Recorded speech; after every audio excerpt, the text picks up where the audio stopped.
주님의 위대하심 온 땅이 찬양하네. 영원한 주의 나라 이곳에 임하시네.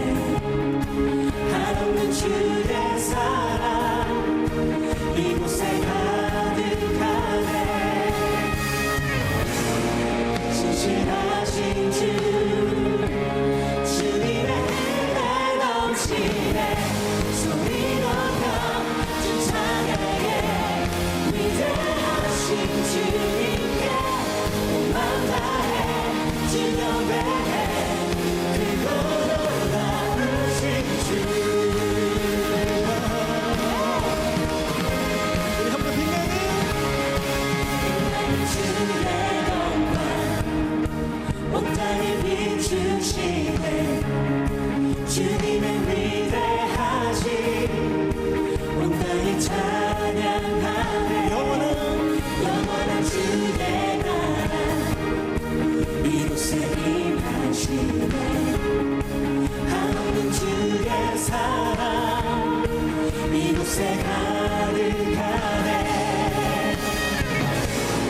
신실하신 주 주님의 은혜 넘치네. 소리 높여 주 찬양해.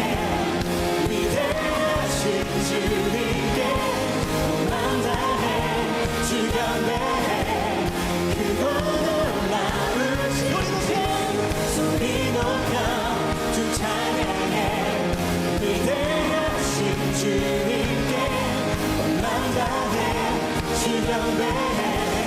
크고 놀라우신 주.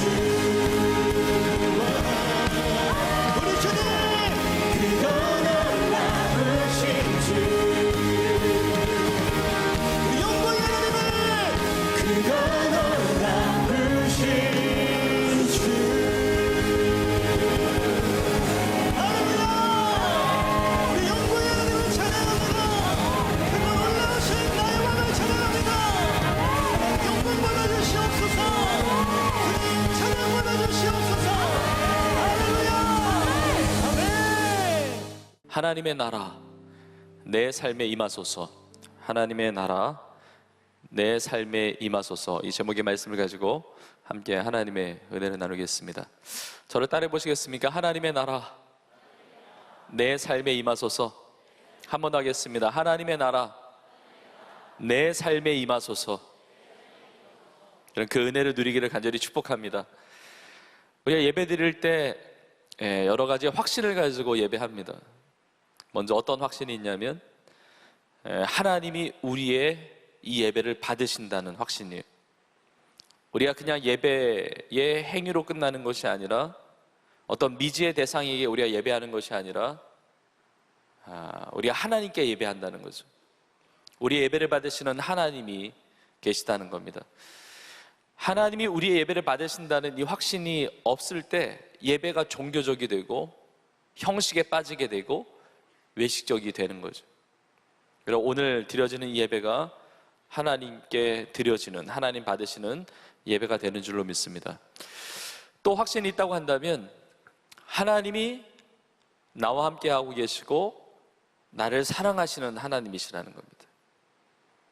이것은 예배의 자리나 우리가 일상생활에서도 다 마찬가지입니다. 하나님이 나와 함께 하고 계시고 나는 어떤 존재냐, 나의 정체성이 무엇이냐, 나는 하나님의 사랑받는 자녀라는 겁니다. 나는 하나님의 사랑받는 아들이고 나는 하나님의 사랑받는 딸이라는, 하나님의 사랑받는 자녀로서의 정체성, 이게 없게 되면 우리의 삶이 참 힘들어지는 겁니다. 우리의 삶이 참 절망스러운 거예요. 내가 하나님의 사랑받는 존재라는 사실을 알지 못할 때 이게 다른 사람과 비교하게 됩니다. 다른 사람보다 조금 잘난 모습이 있으면 우월감에 빠지기도 하고, 비교해서 조금 부족한 모습이 보이면 또 열등감에 빠지기도 하는 거죠. 그러나 우리를 창세전에 우리를 택하시고 나를 사랑하시고 나의 존재 자체만으로도 나를 사랑하는 자녀로 품으시는 그 하나님이 나와 함께 하신다는 이 사실을 우리가 확신을 할 때 우리가 세상에서 그 사랑의 능력 가지고 넉넉히 승리하며 살아갈 수가 있는 겁니다. 여러분, 이 시간에도 여러분 확신할 수 있기를 바랍니다. 나의 하나님, 우리의 하나님, 여러분과 함께 계시며 여러분 하나님의 사랑받는 자녀들이 되는 줄로 믿습니다. 우리 예배드릴 때 이런 확신들이 필요한데, 가장 중요한 확신이 있다고 한다면 바로 예수님은 나의 주님이시며 예수님은 나의 그리스도, 구주가 되신다는 고백입니다.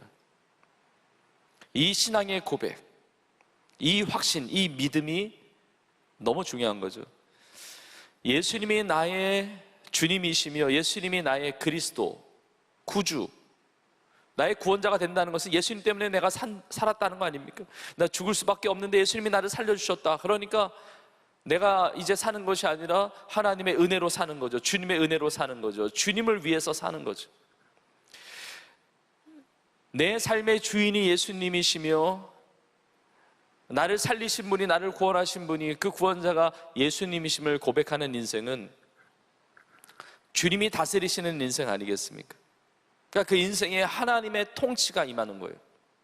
그러니까 예수님을 나의 주님이며 나의 구주로 영접하고 믿는 인생 속에는 하나님의 통치가 임하는데, 다르게 표현한다면 하나님의 나라가 임한 인생이라는 겁니다. 하나님의 나라라는 것은 하나님의 통치가 임하는 세상입니다. 하나님의 나라라는 표현이 성경에 많이 등장을 하는데, 우리가 하나님의 나라 그러면 굉장히 막연하기도 하고 이게 무엇을 말하는지 잘 이해하기 어려울 수도 있습니다. 그런데 하나님의 나라를 아주 쉽게 표현하면 두 글자로 천국인 거예요. 천국. 하나님의 나라는 하늘나라, 천국입니다. 우리가 주기도문 하면서도 신앙의 고백으로 하지만, 하늘에 계신 우리 아버지요, 이름이 거룩히 여김을 받으시오며, 하늘에 계신 우리 아버지, 하나님 아버지의 나라는 하늘의 나라예요. 천국이에요. 그러면 하나님의 나라 내 삶에 임하소서라는 고백은 천국이 내 삶에 임하소서라는 고백인데, 믿는 자가 죽으면 천국 들어가죠. 천국 가죠. 그러면 하나님의 나라 내게 임하소서, 이 고백은 하나님 나 빨리 죽여달라는 고백이냐? 그건 아니죠. 우리가 예수님을 믿고 구원받으면 하나님의 나라에 들어가게 됩니다. 천국에 들어가게 됩니다. 그것이 성경의 진리의 메시지예요.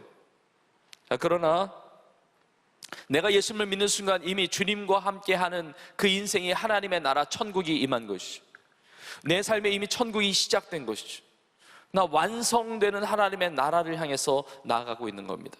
이미 임했지만 아직 완성되지 않은, 이미와 아직 사이에는 already but not yet 이라는 표현이 있어요. 벌써 이미 하나님의 나라가 임했는데, 예수님의 재림의 때 하나님 나라 완성을 우리가 보게 되는 거죠. 우리는 그 중간의 시간대를 살아가고 있는 거예요. 하나님의 나라가 시작되었고 하나님의 나라가 확장되어 가고 있고 하나님의 나라가 이제 완성되는 그날을 향해서 우리는 가고 있는 겁니다.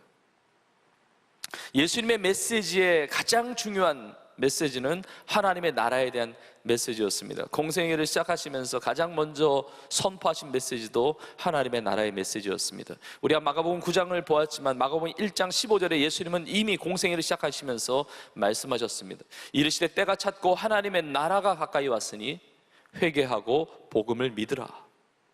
때가 찼다는 겁니다. 예수님이 이 땅에 오심으로 때가 이르렀다는 겁니다. 찼다는 겁니다. 하나님의 나라가 가까이 왔어요. 근데 하나님의 나라를 경험하는 인생은 어떤 인생이냐? 회개하고 복음을 믿는 자라는 것이죠. 회개, 죄를 회개하는 겁니다. 복음을 믿어야 되는데 복음이 뭐죠? 뭐가 복음의 복된 소식이죠? 나는 죄로 인하여 죽을 수밖에 없지만 예수님이 나에게 살 길을 열어주셨다는 것이 복음이에요. 예수님을 믿는 자, 나의 모든 죄를 대신하여 십자가에 다 담당해 주셨고 치러 주셨고, 그리고 부활하신 그 예수 그리스도를 믿는 순간 내 삶에 구원이 임한다는 것, 영생의 축복이 임한다는 것, 이것이 복음의 메시지예요. 그 복음을 받아들이라는 거죠. 그 복음을 믿으라는 겁니다. 회개하고 복음을 믿으면 하나님의 나라, 하나님의 통치가 임한다는 겁니다. 여러분, 이 은혜를 우리가 누리기를 주의 이름으로 축복합니다. 연못원 산장에 보면 바리새인 중에 한 사람이었던 니고데모와 예수님이 대화를 하시는데, 예수님께서 니고데모에게 이렇게 말씀하셨습니다. 요한복음 3장 3절에 보면 예수께서 대답하여 이르시되 진실로 진실로 내게 이르노니 사람이 거듭나지 아니하면 하나님의 나라를 볼 수 없느니라. 반대로 말하면 거듭난 사람이 하나님의 나라를 볼 수 있다는 거죠. 거듭난다는 것. 누가 다시 태어날 수가 있습니까? 누가 본 어게인 할 수가 있습니까? 그 이후에 5절에 보면 물과 성령으로 나지 아니하면 하나님의 나라에 들어갈 수 없다고 그래요. 거듭난 인생이 하나님의 나라를 보며 하나님의 나라에 들어가요. 근데 어떻게 거듭날 수 있습니까? 예수를 믿는 것이죠. 예수 그리스도 안에 있는 자가 새로운 피조물이에요. 이전 것은 지나갔으니 보라 새 것이 되는 거예요.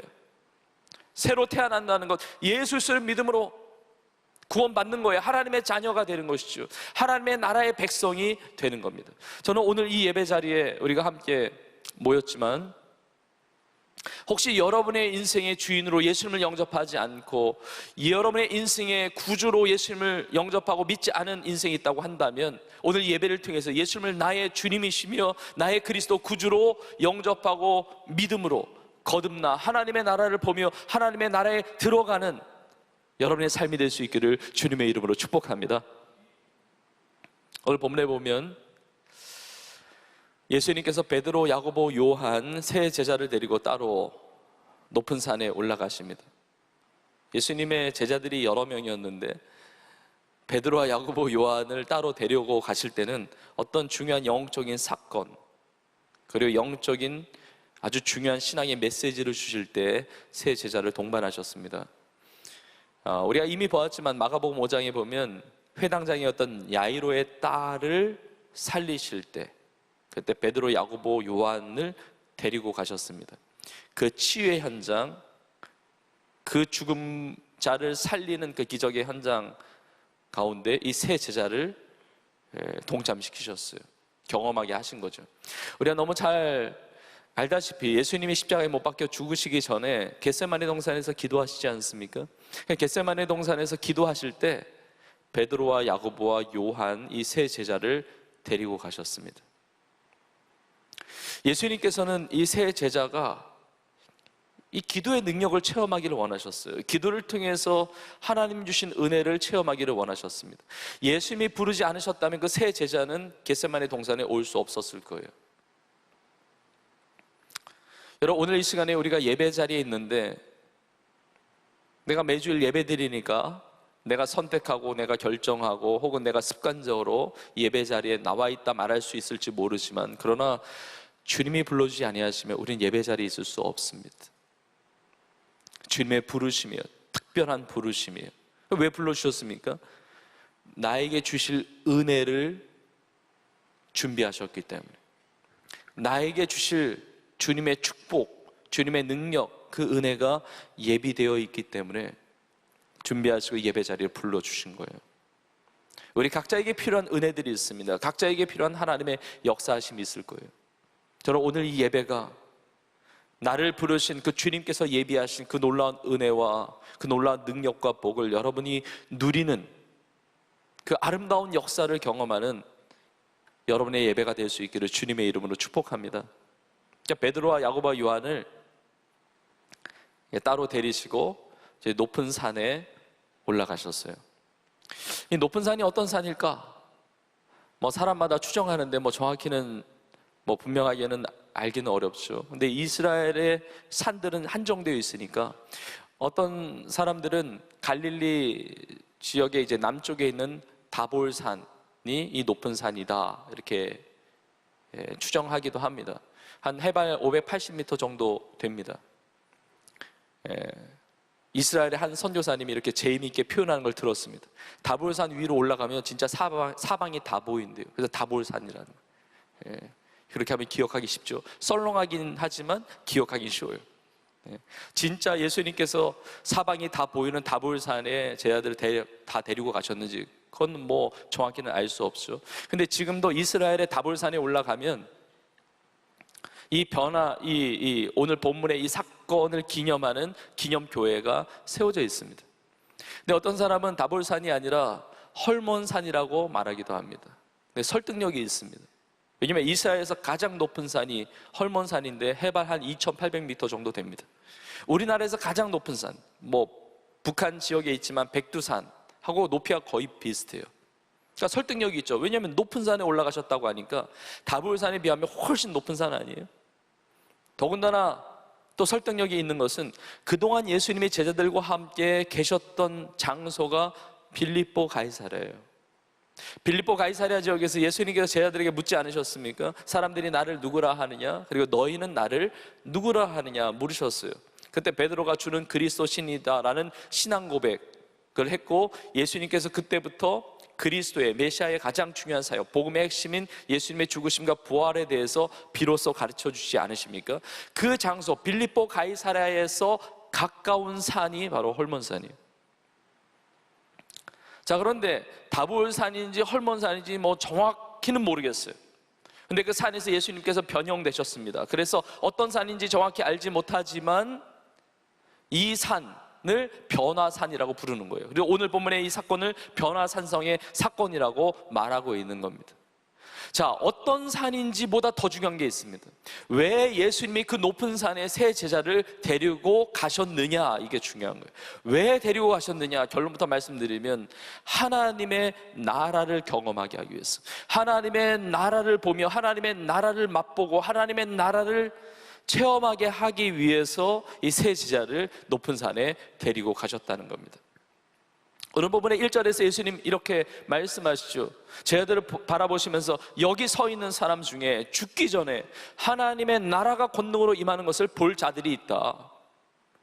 하나님의 나라가 권능으로 임하는 것, 여러 가지 말할 수 있습니다. 하나님의 나라가 권능으로 임하는 것이 예수님의 부활을 말할 수도 있고 성령의 강림 사건을 말할 수도 있지만 9장 1절의 이 내용과 바로 붙어서 2절부터 변화산상의 사건이 기록되고 있어요. 하나님의 나라가 권능으로 임하는 것이 바로 변화상에서 경험했던, 제자들이 경험했던 그 사건과 연결이 된다는 겁니다. 하나님의 나라를 보여주셨어요. 하나님의 나라가 무엇인지를 맛보게 하셨어요. 그 오늘 말씀을 통해서 하나님의 나라는 어떤 나라인가, 하나님의 나라는 어떤 나라인가, 제가 오늘 말씀 통해서 크게 두 가지를 여러분들과 함께 나누고자 합니다. 근데 하나님의 나라가 이런 나라구나 라는 것을 깨닫고 이해하는 것만이 아니라 하나님의 나라는 권능으로 임하거든요. 그래서 간절히 사모하기는 하나님의 나라는 어떤 나라라는 것을 이해하는 것을 넘어서 하나님의 나라의 권능이 우리 가운데 부어지기를 간절히 축복합니다. 하나님 나라의 권능이 우리 삶 가운데 새롭게 경험될 수 있기를 주님의 이름으로 축복합니다. 첫 번째, 하나님의 나라는 어떤 나라냐? 하나님의 나라는 영원한 나라입니다.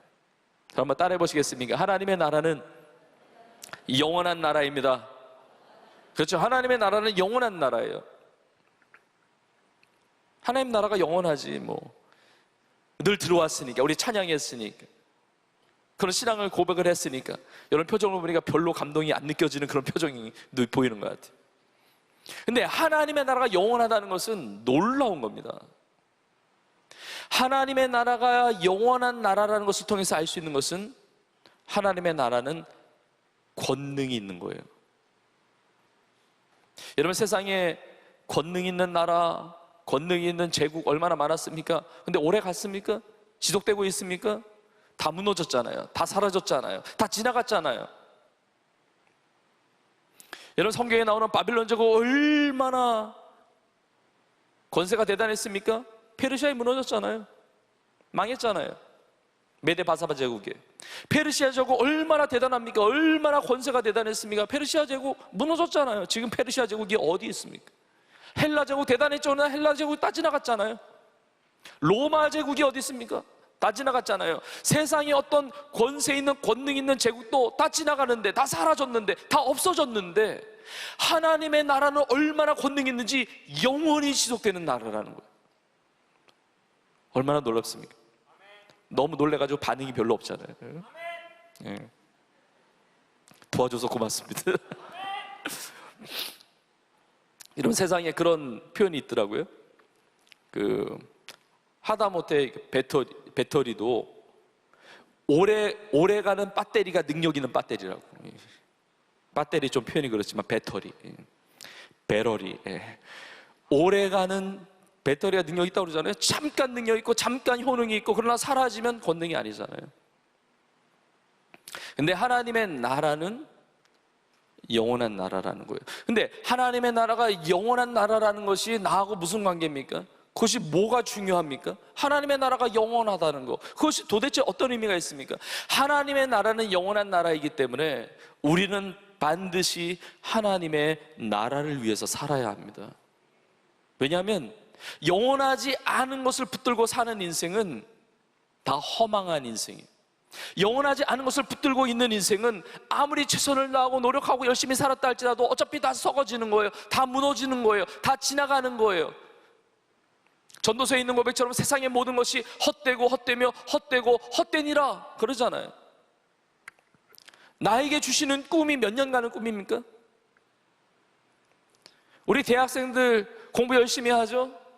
여러분 공부 열심히 하는 그 목표가 몇 년 지속되는 꿈입니까? 내 삶의 몇 년을 편하게, 몇 년을 성공적으로 살기 위한 꿈입니까?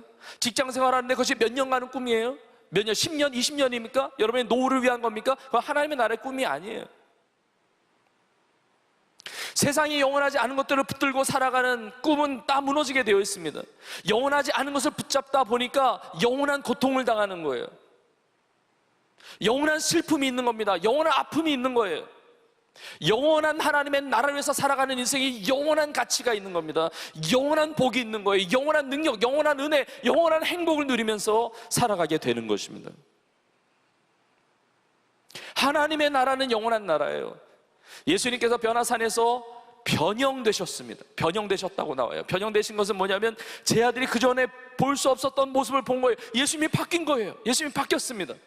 근데 이 변형됐다는 것이 예수님이 변화됐다, 예수님이 이렇게 달라졌다, 예수님이 바뀌었다, 이런 의미도 있지만 이 변형됐다는 이 단어가 메타모르포라고 하는 헬러 단어인데 여기 어떤 의미가 있냐면 감춰져 있던 것이 그 본질이 드러난 겁니다. 그러니까 없던 모습이 예수님께 생긴 게 아니라 원래 있었던 것이 드러난 거예요. 자, 제자들이 경험한 예수님은 예수님의 인간적인 모습이에요. 인성. 예수님과 같이 밥 먹었습니다. 예수님과 같이 대화했습니다. 예수님의 가르침을 받았습니다. 예수님과 잠을 같이 자기도 했습니다. 예수님은 인간의 몸을 입고 오셨으니까 스케줄이 바쁜 날은 피곤하셔서 주무실 수도 있는 거예요. 그런 인간적인 모습을 봤거든요. 근데 예수님은 인간의 몸을 입고 오셨지만 예수님은 하나님이시죠. 하나님의 아들이시죠. 하나님의 동등됨이시죠. 하나님의 본체시죠. 그러니까 이 변화산상에서 원래 예수님의 모습이에요. 예수님의 감춰져서 드러나지 않았던 예수님 안에 있는 하나님의 신성이 드러난 겁니다. 원래 있었던 예수님의 모습이에요. 여러분, 하나님의 나라는 우리 육신의 눈에 보이지 않는다 할지라도 하나님의 나라는 영원한 실제하는 나라인 겁니다. 여러분, 이것을 우리가 잘 알아야 됩니다. 여러분, 우리가 태어난 장소가 있습니다. 우리 태어난 주소지가 다 각자 아마 다를 겁니다. 여러분, 태어난 장소가 있고 여러분이 자라난 곳이 있습니다. 또 공부하기 위해서 직장생활을 하면서 옮겨 이사 다닌 곳도 있을 거예요. 그리고 지금 살고 있는 곳이 있어요. 예배가 끝나면 여러분의 각자의 처소로 돌아가겠죠? 물론 구역 예배를 드리고 가겠죠? 여러분의 삶의 자리로, 가정으로 가게 될 겁니다. 어떤 사람은 내가 태어나고 내가 자라고 내가 지금 살고 있는 곳이 같은 장소인 분도 있을 거예요. 근데 대부분은 내가 태어난 곳이나 성장한 곳이나 지금 살고 있는 곳이 다른 분들이 많을 겁니다. 근데 내가 태어나고 자란 곳과 지금 살고 있는 것이 다른 분들은 여러분이 태어난 장소, 여러분이 자라난 그 장소로 찾아간다고 했을 때 예전 그 모습 그대로 있는 것도 있지만 아마 많은 분들이 달라진 것을 보게 될 겁니다. 저도 어릴 때 추억이 있는 시골에서 자란 그곳에 예전에 가봤는데 너무 달라진 거예요. 그러니까 어디가 어딘지를 확인하기가 어려운 거예요.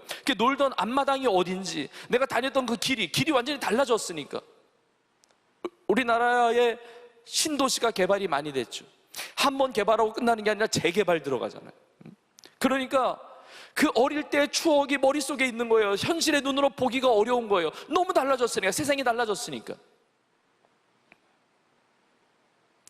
내가 볼 때 달라지지 않고 바뀌지 않은 장소라 할지라도 여러분, 이 땅은 영원하지 않습니다. 바뀝니다. 사라집니다. 여러분, 우리가 발을 딛고 있는 이 땅 영원히 계속될 것 같죠?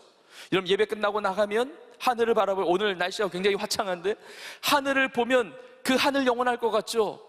그 하늘 사라지는 하늘입니다. 영원하지 않아요. 요한계시록 21장에 보면 하나님의 나라 천국에 대한 환상, 그 비전을 사도 요한을 통해서 하나님께서 보여주시는데, 새 하늘과 새 땅, 천국의 모습을 보여주는데 처음 하늘과 처음 땅이 다 없어집니다. 우리가 발을 딛고 있는 이 땅이라고 하는 것, 이 하늘이라고 하는 것, 이 세상이라고 하는 것은 지나가는 세상이에요. 지나가는 세상. 우리 눈에 너무 중요해 보여요. 내 눈에 보이니까 이 세상에서 정말 없으면 안 될 것과 같은 우선순위처럼 보여요. 그 돈이 너무 중요하단 말이에요. 그 좋은 대학 들어가는 게 너무 중요하단 말이에요. 그 직장생활 잘하는 게 너무 중요하단 말이에요. 내가 건강 회복하는 것이 너무 중요하단 말이에요. 내가 인간관계, 내가 명예와 권세와 세상의 성공과 인기를 누리는 건 너무 중요해 보이는데, 그게 중요하지 않다는 게 아니라 그것이 전부가 아니라는 것이죠.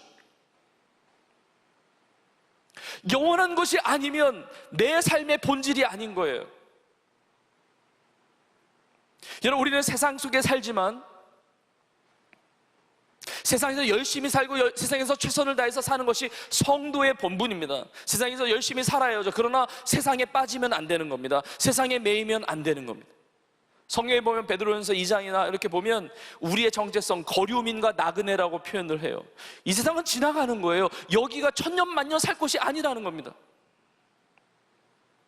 이 땅에서 성도의 죽음이 있게 되면 예배를 드리죠. 성도의 죽음 가운데 우리가 장례 예배를 드리고 천국의 소망을 가지고 예배를 드립니다.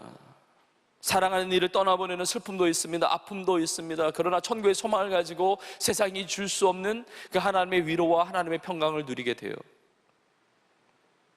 이 땅에서 죽으면 소천했다고 표현하죠. 소천, 하늘의 부름을 받은 거죠. 맞아요. 하나님의 부름을 받은 거예요. 그래서 돌아가셨다고 표현하죠. 돌아가신 게 맞아요. 우리는 떠나보냈다고 표현하지만 떠나보낸 게 아니라 돌아가신 거예요. 떠나보낸 게 아니라 내가 떠나와 있는 겁니다. 나도 돌아갈 때가 있는 거죠. 우리의 본향은 하나님의 나라, 영원한 나라, 하나님의 나라, 그 천국이 되는 거예요. 나는 무엇을 위해서 살고 있습니까? 정말 영원한 하나님의 나라를 위해서 살고 있습니까? 오늘 본문에 예수님께서 이 변형되시고 그리고 나서 베드로, 야고보, 요한이 깜짝 놀랄 만한 사건이 벌어지게 돼요. 그게 뭐냐면 갑자기 엘리야와 모세가 나타나는 겁니다. 엘리야와 모세, 구약 사람이잖아요. 구약의 인물이잖아요. 구약의 인물인데 어떻게 주 1세기에 예수님 공생의 기간 동안에 어떻게 베드로, 야고보, 요한과 예수님 그 시대에, 그때에 그 산 위에서 나타날 수가 있습니까? 엘리야와 모세가 등산에서 올라온 것도 아니고, 아니 과거에 죽었던 인물이 어떻게 나옵니까? 물론 엘리야는 성경에 보면 죽음을 보지 않고 불병거를 타고 하나님께 들림을 받았다고 나오지만 모세는 120세에 죽었죠. 어디 묻혔는지, 시체가 어디에 있는지는 확인할 수가 없지만 120년이라는 시간 속에 하나님의 사명을 감당하고 죽은 거예요. 죽을 때 눈이 쇠하지 않고 눈이 흐려지지 않고 기력이 쇠하지지 않은 120세까지 살다가 죽었잖아요. 그런데 갑자기 변화산 위에 엘리야와 모세가 나타난 겁니다. 이 부분을 이제 묵상을 하는데 새롭게 어떤 전율이 일어나는 이 감동과 어떤 은혜가 막 밀려오는 거예요. 여러분, 오늘 본문의 말씀이 여러분이 아시는 말씀이 여러분이 많이 읽었을 수도 있지만 여러분 보십시오. 엘리야 같은 사람이 등장한 게 아닙니다. 모세 같은 사람이 아니에요. 다른 인격체가 모세의 형상으로, 엘리야의 형상으로 나타난 게 아닙니다. 그 얼굴 엄청나게 엘리야, 모세 비슷하게 성형해가지고 나타난 게 아니에요. 다른 인격체, 다른 존재가 나타난 게 아닙니다. 그 엘리야가 나타났고 그 모세가 나타났어요. 나타났는데 시체로 나타난 게 아닙니다. 죽음으로 나타난 게 아닙니다. 그 형상을 한 밀랍 인형처럼 나타난 게 아닙니다. 예수님과 더불어 말을 하는 겁니다. 예수님과 교제를 이루는 것이죠. 그 엘리야, 그 살아있는 그 엘리야, 그 모세가 나타난 거예요. 여러분, 이것이 주는 아주 중요한 메시지가 있죠. 무슨 메시지예요? 엘리야는 지금도 살고 있다는 겁니다. 모세는 지금도 살고 있다는 거예요. 하나님의 나라가 영원하듯이 하나님의 나라에 들어가는 하나님의 나라의 백성도 영원히 산다는 거예요. 영원히 산다는 겁니다. 이 세상의 죽음은 잠깐이고 잠든다고 표현하죠. 영원히 사는 거예요. 엘리야도 살고 모세도 살고. 전 말씀 준비하면서 야, 제자들처럼 엘리야 보고 싶다, 모세 보고 싶다, 이런 생각이 들었어요. 여러분, 엘리야와 모세 보고 싶지 않습니까? 별로 안 보고 싶군요. 예. 여러분, 뭐 관심이 없을 수도 있지만 여러분은 어쩔 수 없이 예수를 믿는다면 천국 가서 다 보게 됩니다. 다 만나게 돼요. 하나님의 나라의 아름다운 그 영적인 교제가 무엇인지를 예수님께서 보여주시는 거예요. 그런데 그렇게 믿음으로 살다간 인생이 많잖아요. 그런데 왜 굳이 엘리야와 모세일까? 다윗도 있고 다니엘도 있고 사무엘도 있고, 뭐 모세만 있는 게 아니라 여호수아도 있고 많잖아요. 엘리야만 있는 게 아니라 엘리사도 있고, 뭐 아무나 나와서 나와 볼래 이런 건 아니잖아요. 다니엘, 사무엘 좀 홍해에서 좀 바쁘구나, 엘리야 좀 괜찮니? 좀 나와 볼래 이런 건 아니잖아요. 예수님께서 이렇게 두 사람을 변화상상 가운데 나타나게 하신 의도가 있으실 거예요. 엘리야는 선지자의 대표입니다. 그리고 모세는 율법의 대표예요. 성경 창세기, 출애굽기, 레위기, 민수기, 신명기, 모세오경, 토라, 이게 율법이죠. 여러분, 구약 성경을 말을 할 때 상징적으로 율법과 선지자 이렇게 표현하기도 합니다. 그러니까 구약의 대표인 엘리야와 모세가 나타난 거예요. 예수님과 함께. 이게 무슨 메시지입니까? 구약의 모든 말씀, 그 예언을 완성하시고 성취하신 분이 예수 그리스도이심을 보여주고 있는 거예요. 근데 베드로와 야고보, 요한의 입장에서 지금 놀랍게도 엘리야를 보고 모세를 보는데 주님께서 주시는 메시지가 있어요. 뭐냐? 영원한 하나님의 나라를 위해서 사는데 너 눈앞에 보이는 모세와 같이 살고 엘리야와 같이 살아야 한다는 메시지가 있는 거예요. 여러분, 모세와 엘리야의 공통점이 뭐냐면 하나님의 나라를 위해서 살았습니다. 영원한 하나님의 나라를 위해서 살았어요.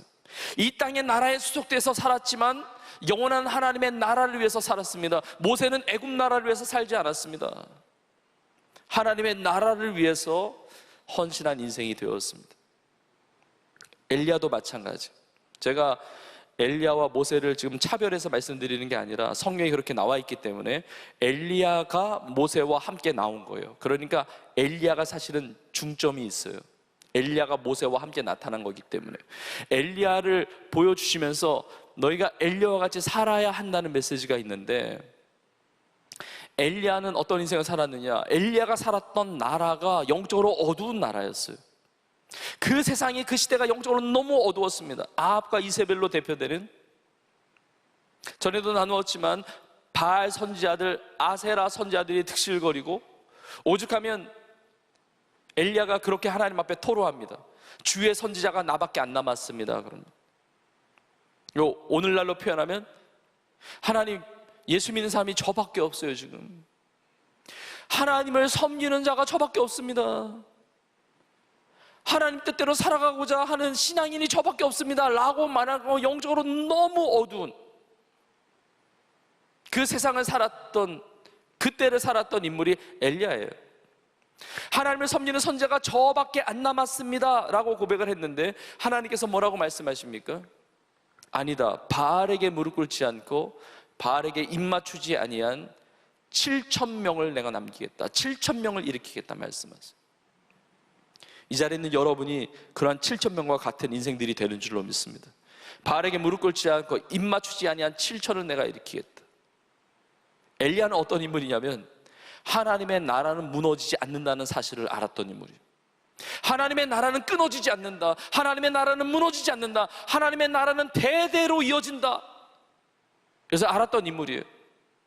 여러분, 다윗도 그 고백을 했습니다. 시편의 고백을 하면 시편 145편 13절에 이렇게 고백을 합니다. 주의 나라는 영원한 나라이니 주의 통치는 대대에 이르리. 주님의 나라는 영원한 나라라는 것이죠. 그래서 엘리야가 다음 세대를 일으켜요. 선지 생도들을 일으킵니다. 그 중에 한 사람인 엘리사를 일으키죠. 엘리사는 엘리야보다 더 어두운 시대를 살았기 때문에 엘리야의 갑절의 영감을 가지고 하나님의 사명을 이루었던 인물이 됩니다. 엘리야는 하나님의 나라의 권능을 가지고 하늘에서 불을 내리고 비를 내리고 하나님의 나라와 영광을 위해서 살았던 인물이에요. 여러분, 하나님의 나라가 영원하다는 사실을 알고 이 지나가는 세상 가운데 여러분, 우리가 매이게 되면 너무 힘들어요. 슬픔, 절망, 염려, 근심, 미련을 갖게 되고, 여러분, 영원한 하나님의 나라를 붙들고 다시 일어나십시오. 영원한 하나님의 나라를 위해서 고백하며 하나님의 나라를 위해서 살아가세요. 이 시대의 엘리야와 같이, 이 시대의 모세와 같이, 아니 예수님의 발자취를 따라 승리하는 우리의 삶이 되기를 주님의 이름으로 축복합니다. 하나님의 나라는 영원합니다. 주의 나라, 주의 권세, 주의 영광 아버지께 영원히 있사옵나이다. 아멘. 우리의 신앙 고백 주기도문의 마지막 부분에 나오죠. 주님의 나라는 영원한 거예요. 여러분, 영원한 하나님의 나라를 위해서, 주의 복음을 위해서 여러분이 학업을 하든 직장생활을 하든 뭐를 하든 세상에 어떤 일을 하든지 간에, 무슨 비즈니스 어떤 일들을 하든지 간에 다 영원한 하나님의 나라를 위해서, 여러분에게 주신 자원과 여러분에게 주신 그 인생 모두를 영원한 하나님의 나라를 위해서 사용하는 여러분 되기를 주의 이름으로 축복합니다. 한 가지를 더 나누겠습니다. 하나님의 나라는 영원한 나라이고, 두 번째로 하나님의 나라는 영광의 나라입니다. 한번 따라해 보시겠습니까? 하나님의 나라는 영광의 나라입니다. 자, 영광이 뭡니까? 영화로운 빛이죠. 그러니까 하나님의 나라는 빛의 나라는 거예요. 빛의 나라, 영광의 나라. 근데 하나님의 나라는 영광스럽죠. 하나님 나라에 영광이 있어요. 근데 그게 나하고 무슨 상관인가? 하나님의 나라가 영광의 나라라는 게 도대체 어떤 의미가 있는가? 너무 중요한 의미가 있습니다. 하나님의 나라는 영광의 나라이기 때문에 하나님의 나라가 임한 인생은 어둠들이 물러가게 됩니다. 내 삶의 어둠들이 떠나가게 돼요. 그 어둠에 기생하고 있는, 사망의 음침한 그 어둠 가운데 기생하고 있는 근심과 염려와 절망과 세상의 죄의 저주와 아픔과 우울함과 무기력함과 이 모든 것들, 사망의 그림자들, 어둠의 그림자들은 하나님의 나라가 영광으로 임할 때 다 떠나가게 된다는 거예요. 이게 하나님 나라의 권능의 역사예요. 권능의 역사. 이건 실제하는 능력인 거죠. 예수님께서 변형되셨는데 어떻게 변형되셨습니까? 보니까 예수님의 옷이 광채가 나는 거예요. 광채, 빛이 나는 겁니다. 예수님의 옷에서. 그리고 세상에서 빨래하는 자가 그렇게 희게 할 수 없을 만큼 매우 희어진 거예요. 뭐 이것저것 세제 다 써도 그렇게 희게 할 수 없는데 그렇게 희어졌다는 거죠. 오늘 보면 예수님의 옷 패션이 나와 있어요. 지금 예수님의 옷은 더럽지 않습니다. 지저분하지 않아요. 검고 막 칙칙한 옷을 입고 나타나신 분이 아니에요. 빛난 광채, 영광의 주님이시죠. 영광의 주님. 여러분, 하나님의 나라가 영광의 나라입니다. 빛의 나라예요. 요한계시록 21장에 보면 하나님의 나라에 대한 이 환상, 이 비전이 나타나 있는데, 요한계시록 21장 23절에 하나님의 나라를 이렇게 묘사하고 있습니다. 그 성은 해나 달의 비침이 쓸데없으니 이는 하나님의 영광이 비치고 어린 양이 그 등불이 되심이라. 단장된 그 신부가 남편을 위해서 단장된 새 예루살렘이 내려오는데 그 천국의 모습을 보여주죠. 근데 그 성은 해나 달의 비침이 쓸데없어요. 왜냐하면 해나 달보다 더 밝으니까. 하나님의 영광이 비치고 어린 양, 예수님이죠. 예수님이 등불이 되시는 겁니다. 예수님이 빛이 되시는 겁니다. 그래서 그 다음 이후 구절에 21장 25절에 이렇게 말씀하세요. 낮에 성문들을 도무지 닫지 아니하리니 거기에는 밤이 없으리라. 하나님의 나라는 밤이 없는 곳이에요. 우리는 낮과 밤을 보냈는데, 순환적으로 이렇게 보냈는데, 그러니까 우리가 잘 이해가 안 되고 참 납득이 안 될 수가 있어요. 밤이 없다. 밤이 없으면 잠을 어떻게 자? 그러니까 잠을 안 자죠. 그럼 또 오해해요. 잠을 안 자면 피곤해서 어떻게? 그러니까 피곤함이 없죠. 뭐라고 표현할 길이 없어요. 하나님의 영광이 있는 거예요. 하나님의 나라는 영원한 나라인데 영광스러운 나라이고 눈물도 없고 슬픔도 없고 그렇다고 지루한 나라가 아니에요. 식상한 나라가 아닙니다. 정말 우리가 알 수 없는 놀라운 황홀함이 있는, 놀라운 영광이 있는 하나님의 나라인 거예요. 이 하나님의 나라를 맛보니까 베드로가 이렇게 고백하는 겁니다. 주여, 여기가 좋사오니, 여기 있는 것이 좋사오니. 초막 셋을 짓고 하나는 주님을 위하여, 하나는 모세를 위하여, 하나는 엘리야를 위하여 하사이다 그래요. 베드로가 그럽니다. 주여 여기가 좋사오니 초막셋을 짓고 삽시다. 여기 떠나기 싫습니다. 여기 머무르고 싶습니다. 여기서 지내고 싶습니다. 그런 거예요. 우리는 베드로의 이런 고백을 보면서 생각할 수 있어요. 베드로가 아직도 정신을 못 차렸구나. 이렇게 현실을 도피하고 회피하려고 그러고, 아니 산 밑으로 내려가서 하나님의 사명을 감당해야지 왜 거기서 살 생각을 하냐, 이렇게 생각을 할 수가 있는데, 제가 베드로를 변호하는 게 아니라 성경에 이렇게 나와 있는 거예요. 베드로가 왜 이런 말을 했는지. 오늘 보니 6절에 이렇게 나옵니다. 그들이 몹시 무서워함으로 그가 무슨 말을 할지 알지 못함이었다고 그래요. 그러니까 베드로가 자기가 무슨 말을 하는지도 모르고 그 말이 튀어나온 거예요. 왜요? 그들이 몹시 무서워했기 때문에. 이게 무서워했다고 우리 한국말로 번역이 되어 있지만, 이거는 두려움의, 공포의 무서움이 아니에요. 내 공포스러운 그 무서우면 왜 거기서 머물고 싶겠어요? 내가 공포의 무서움을 느꼈다면 빨리 거기를 떠나야지 왜 초막셋을 짓고 거기에 있고 싶어 하게 돼요? 그 무서움이 아니라, 이 무서움이라고 표현된 건 뭐냐면 하나님의 나라의 영광을 경험하고 너무 놀란 거예요. 보지 못했던 이 하나님의 영광을 경험하고 너무 놀란 거예요. 하나님의 영광, 해나 달보다 더 밝은, 세상에 볼 수 없던 그 빛. 여러분 바울을 보십시오. 바울이 사울에서 바울 되기 전에 다메섹으로 올라갈 때 정오에 태양보다 더 밝은 빛을 경험하게 됩니다. 하나님의 나라의 영광, 그 예수 그리스도의 그 광채를 경험하게 돼요. 그래서 고꾸러져요. 3일 동안 눈이 멀죠. 하나님의 영광을 경험하니까 너무 놀라는 거예요. 너무 놀라는 거예요. 여기가 좋다고, 여기 영원히 살고 싶다고, 여기 머물고 싶다고, 내려가기 싫다고, 딴 데서 살기 싫다고, 이 하나님의 나라의 아름다운 이 영광을 경험한 거예요. 황홀한 경험이었어요. 여러분, 하나님의 나라가 임한 인생, 성도님들, 교회 다니지 않다가 교회 다니고 예수님의 은혜, 이 은혜를 경험한 사람들의 고백을 보면 너무 놀라운 거예요. 아니 어떻게 이렇게 삶은 변한 것이 없는 것처럼 보이는데 왜 이렇게 기쁨이 있지? 왜 이렇게 찬양이 나오지? 왜 이렇게 감사하지? 왜 이렇게 감격하지? 아니 저 지체를 보니까, 저 성도님을 보니까 어떻게 그런 상황 가운데서 그런 고백을 할 수가 있을까? 어떻게 그렇게 품을 수가 있을까? 어떻게 그렇게 헌신할 수 있을까? 너무너무 놀라는 거예요. 이게 하나님의 나라의 영광을 본 거죠. 하나님의 나라의 영광을 맛본 거예요. 요즘에 금요 집회도 그렇고 우리 성도님들의 간증을 들을 때마다 너무 놀라워요. 너무 감동이 되고 도전이 됩니다. 여러분, 간증하는 분들 치고 나 예수님 믿어가지고 너무 죽을 것 같고 너무 힘들고 너무 살맛이 안 나고 이런 고백이 없어요. 그런 분들은 간증자로 세우지도 않지만, 아니 주님을 믿고 나면은 영광을 경험하니까 얼굴빛이 달라져요. 너무 뭐가 끼어있어. 세상의 모든 짐을 혼자 지는 것 같은 그 우울함과 그 고민과 거기 쌓였던 인생이 하나님의 영광을 경험할 때, 예배를 통해서, 기도를 통해서 하나님의 임재를 경험할 때 그냥 하나님의 나라가 권능으로 임하니까 낯빛이 달라져요. 오해하지 마세요. 화장을 밝게 해서 그런 게 아닙니다. 낯빛이 밝아져요. 그 안에 기쁨이 있습니다. 소망이 있습니다. 자, 그런데 왜 예수님께서 제자들로 하여금 하나님의 나라의 영광을 경험하게 하셨을까?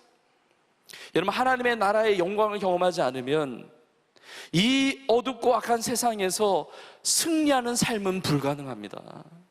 예수님께서 참된 제자의 삶에 대해서 말씀하셨죠. 우리 예수님을 따르는 참된 제자가 되기 위해서는 신앙 고백이 있어야 돼요.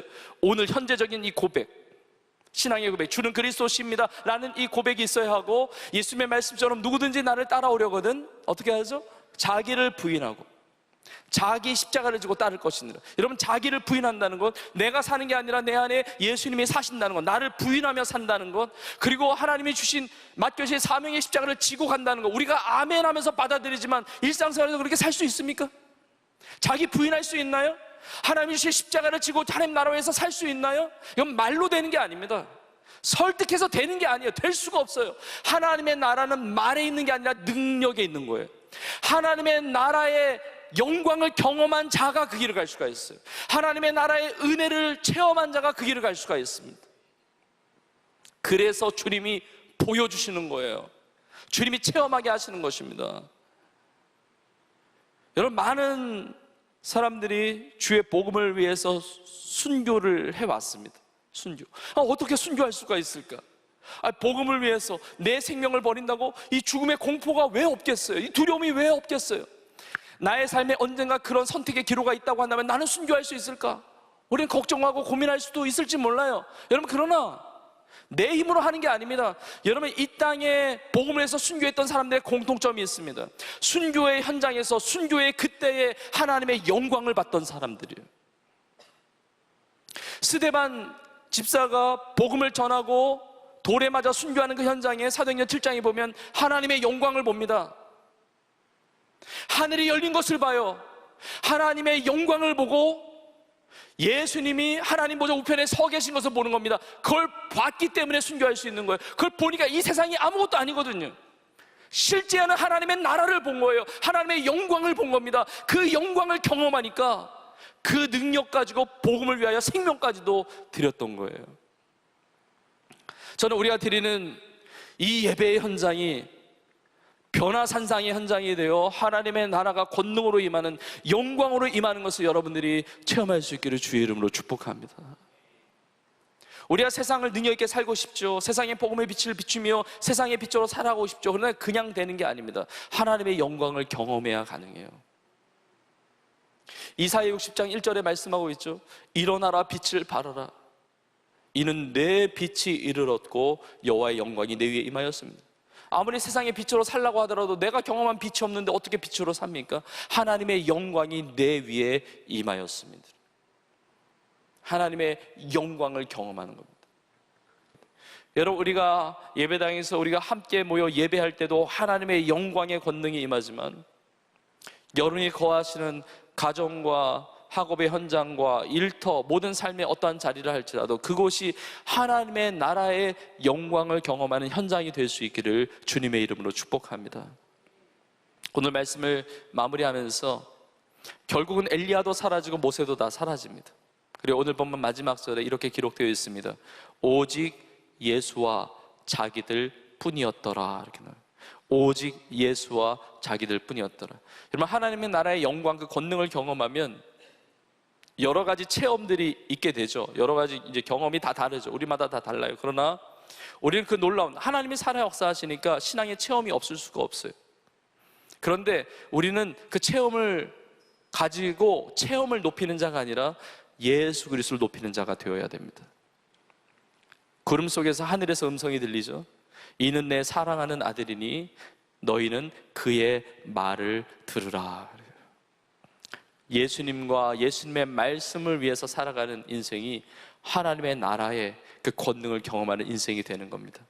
하나님의 나라는 영원한 나라이며 하나님의 나라는 영광의 나라예요. 세상의 모든 것들 다 중요하지만 이 하나님의 나라를 위하여, 예수님과 예수님의 그 말씀 복음을 위하여 아름답게 쓰임받는 은혜가 있기를 간절히 축복합니다. 마지막 구절이에요. 마태복음 6장 33절에 있는 말씀인데, 마태복음 6장 33절 우리 한 목소리로 같이 믿음으로 고백하겠습니다. 시작. 그런즉 너희는 먼저 그의 나라와 그의 의를 구하라. 그리하면 이 모든 것을 너희에게 더하시리라. 할렐루야. 여러분, 먼저 하나님의 나라와 그의, 하나님의 뜻을 구하세요. 모든 것을 더해 주십니다. 영원한 하나님의 나라, 영광의 하나님의 나라를 위하여 승리하는 온 교회와 여러분의 삶이 될 수 있기를 주님의 이름으로 축원합니다.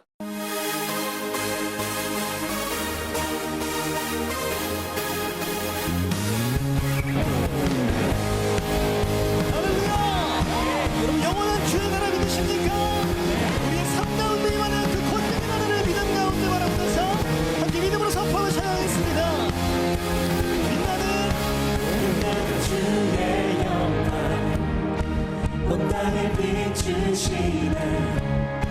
주님의 위대하심 온 땅이 찬양하네. 영원한 주의 나라 이곳에 임하시네. 한없는 주의 사랑 이곳에 가득하네. 신실하신 주 주님의 은혜 넘치네. 소리 높여 주 찬양해. 위대하신 주님께 온 감사해. 주 영광해. 그동안 나오신 주.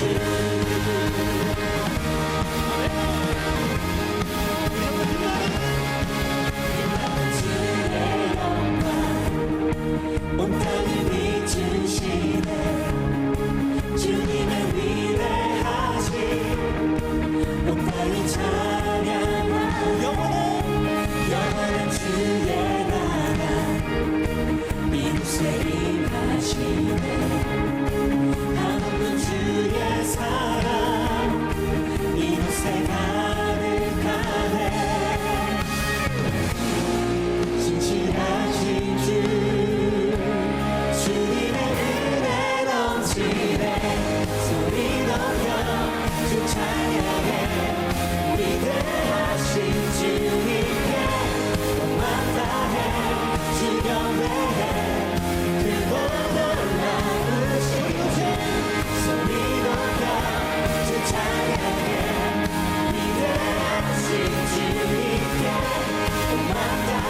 나라인 줄로 믿습니다. 주의 나라는 영광의 나라인 줄로 믿습니다.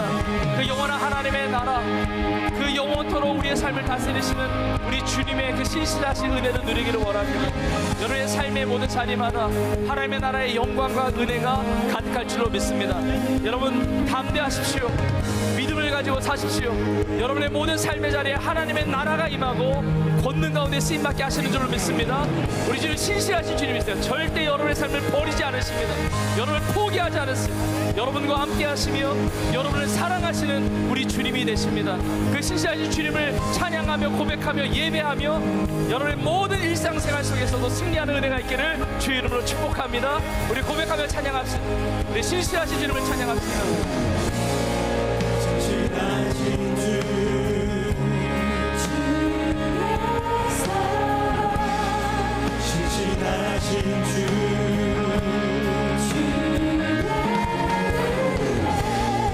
신실하신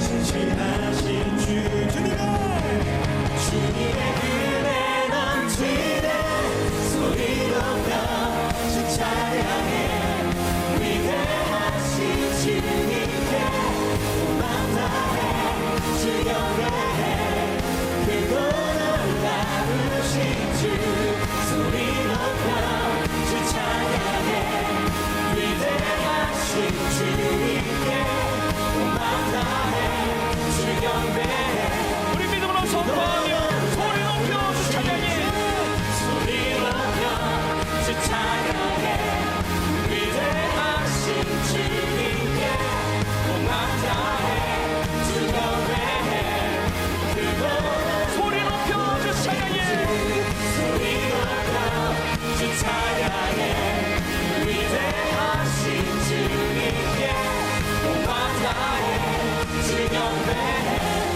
그곳 놀라우신 주 크고 놀라우신 놀라우신 주 우리 주님은 크고 놀라우신 주님이십니다.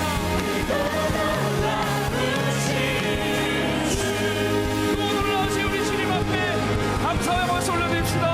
할렐루야 할렐루야 할렐루야. 이제는 우리 예수님의 은혜와 하나님 아버지의 크신 사랑과 성령님의 인도 역사 충만케 하심이 영원하신 하나님의 나라를 위하여 영광의 하나님 나라의 권능을 가지고 날마다 믿음으로 승리하며 살아가기를 소원하는 사랑하는 주의 성도들 머리머리 위에 이제부터 영원토록 함께 있을지어다. 아멘. 지금은 선교 헌금 시간입니다. 이 예배를 통해 삶 가운데 은혜와 회복이 충만하시길 간절히 기도합니다.